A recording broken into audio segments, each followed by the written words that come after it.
You see, the other day a thought sort of popped into my head in the form of a question, and I was super curious, so I decided to actually ask, what's the most popular guitar in the world right now? A pretty interesting question, if I do say so myself, and an answer that I'm sure has changed vastly over the past 20 or 30 years. And knowing what I currently know about guitars, I felt like it was time for me to make sort of an educated guess. And although I love them, through just the process of elimination, I was able to figure out that it probably wasn't going to be, say, an Eastman or an SG. I mean, the kids these days like Polyphia and Ichikanito and also calling me a simp for some reason. But real talk, I knew that none of my guesses would actually matter until I got the legitimate facts, so I decided to look it up online. And I noticed that recently there had actually been a list published of the highest selling guitars of 2022. So I was super curious to actually see what the masses were going to think on that. So I want to hear right now your guys' guesses, and I'll give you a second.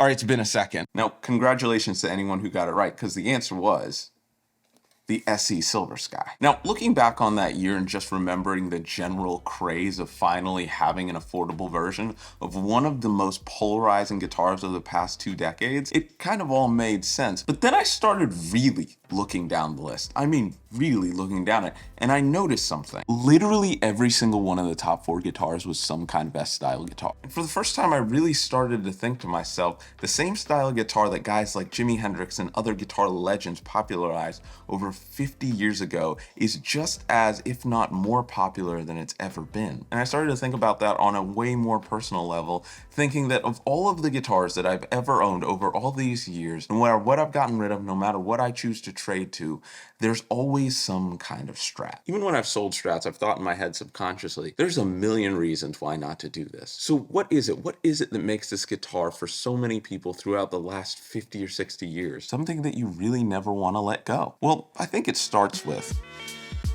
now, the history. That is a very big concept, but we got to start somewhere because at this point, as we've discussed, the Strat isn't just a guitar, it's a piece of the musical narrative for players all around the world. I mean, even going way back to the 50s when Leo Fender had just come out with early iterations of the Telecaster and decided to revolutionize the guitar world even more by coming out with the Strat. And within less than just about 10 years, legends like Buddy Holly and Buddy Merrill were already taking that guitar to the mainstream. And trust me, it did not stop there. The 60s saw legends like Hendrix really start to take up the mantle and shape the perception of the guitar even as we see it today.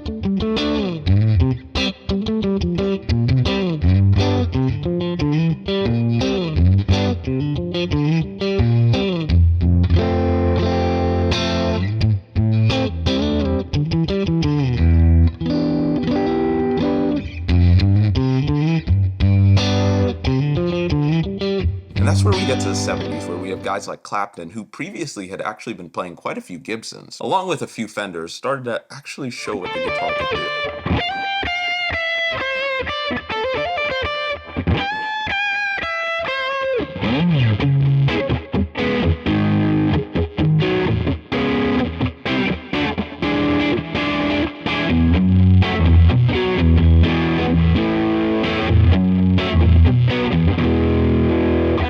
In the 80s, guys like Knopfler and Stevie Ray Vaughan really started to turn the guitar world on its head. I mean, SRV with his iconic logo on the pickguard became one of the greatest and most well-known Strat players of all time.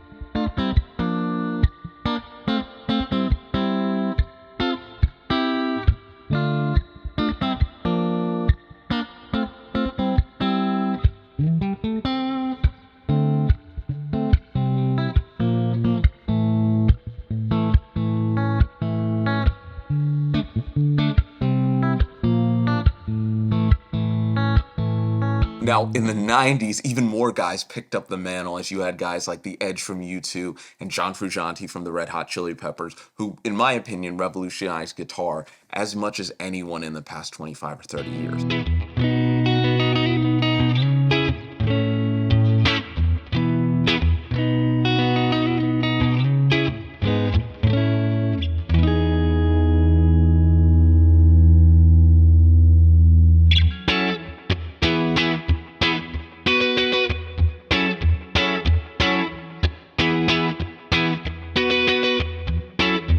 And even even since then, since the turn of the century, countless guitar players have taken on that so coveted title of Strat legend. And even looking back at all of those generations, there's absolutely no way to mention every single player who's been an integral part of making the guitar what we know it to be today. But there's definitely more to this guitar than just who played it. I mean, it's the age-old question, right? What's the most versatile guitar of all time? I've heard people argue for everything under the sun. I've heard people argue for Les Paul. I've heard Rhett Shull argue for Telly. And so let's throw Strat into the equation. When I initially first started playing guitar and got my first Strat, I was listening to all of the blues legends and I wanted to play like them. I wanted to feel it the same way that they did. As I started getting into different styles of music like funk and pop and even jazz, and don't worry, I'm not in any way saying I am anywhere or ever will be anywhere near proficient at jazz. I started to notice all of even those players using Strats. The same guitar that can do this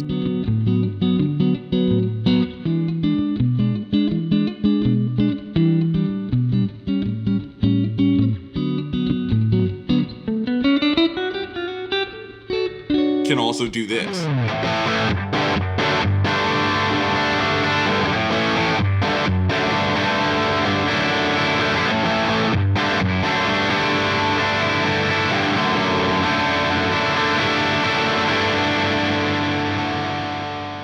I think just general electronic versatility also gets overlooked a lot of the time as well when it comes to Strats, right?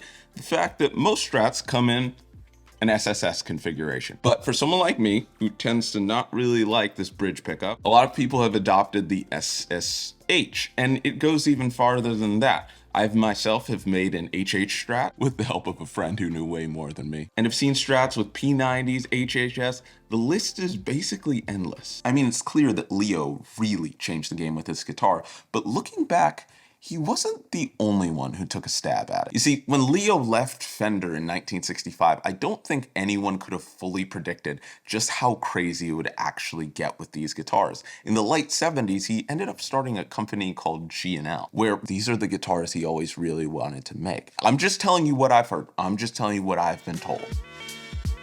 So this is the first custom shop I ever got, and it's funny because if you would have told me 10 years ago that one, I would have a custom shop, but two, it would be from this company called G&L, I wouldn't have believed you. I probably would have been a little bit mad because I'm like, what about the Fender? And I mean, it's just crazy to think that the guy who revolutionized guitars left his own company, went to a new place, and was able to do it again. I specifically remember seeing Hunter Hayes, who's like a brilliant country guitar player, come out, and he had been playing Strats for years, and then I see him come out with a Music Man Stingray, and it was the first time that I had seen Music Man guitars in an S style. I was kind of just dumbfounded, and I didn't even know at the time that this, just like G&L, was another Leo founded company. This one specifically showing me just how interesting and how unique you can actually make S-style guitars with like an active circuit, not active pickups, but an active circuit and a mid boost. Even just playing this thing live felt like just a completely different experience. Have I mentioned yet that this was like the most sold guitar of 2022?